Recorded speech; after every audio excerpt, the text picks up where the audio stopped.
Here we have verse 15 of the 19th chapter of the Gospel of John.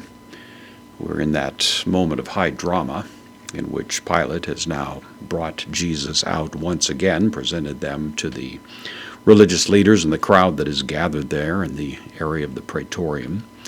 And of course, Pilate says, "Behold your king." And we don't know exactly what was in his mind as he said that, what his tone of voice was. It obviously was somewhat contemptuous. I think that's probably the most likely view of it, but in any event, the reaction here becomes one of the most significant in all of the Gospel of John, as we hear now in verse 15, "Ekragason." This is from kragadzo. It means to cry out. This is the third person plural, aorist active indicative. So they cried out, postpositive un. They therefore cried out, kanoi. Significant demonstrative pronoun means that or those. Here it's the nominative, masculine plural. So those, the subject of this verb, those people cried out is the idea. The fact that John uses this pronoun really is adding a little bit of emphasis to it, especially given what they say. So those people, those who were gathered there demanding the execution of Christ, cried out, Aaron, Aaron. Same word, of course. It's the word airo, I take up or I take away. Second person singular, aorist active imperative. So take him away, or just take away. A little bit more literally.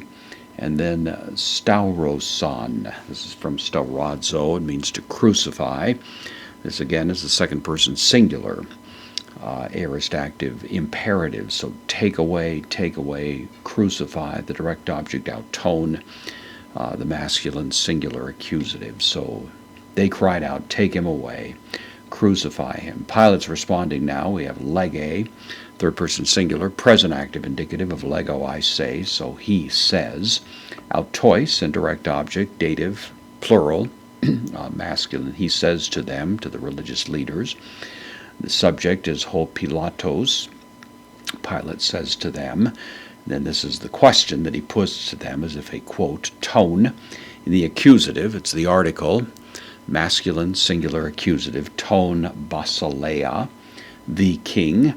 Humon, this is, of course, the second person possessive pronoun, genitive plural. The king of you, stauroso.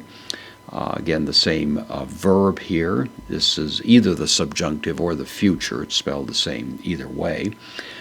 And there's some difference of opinion there, but most likely it's the future. The king of you will I crucify is that idea. It's a question now. Is that what you're wanting me to do? And then epikrithesan from epikrinomai, deponent verb. This is the third person plural, aorist active indicative. So they answered, the subject hoi archeores, the high priests answered. And then again, as if a quote, uk, the negation ekomen, from echo I have, first person plural, present active indicative, we have. Basileia, we do not have, it's negated here, we do not have Basileia king. These two taken together, a may, literally if not, but has the sense of unless or except.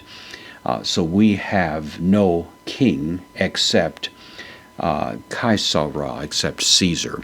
And of course was a self-condemning proclamation.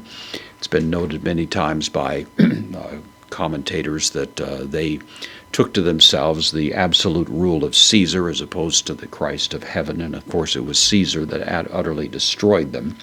The irony of history, that the one that they owned as their king was the one who brought the judgment upon them for rejecting their true king.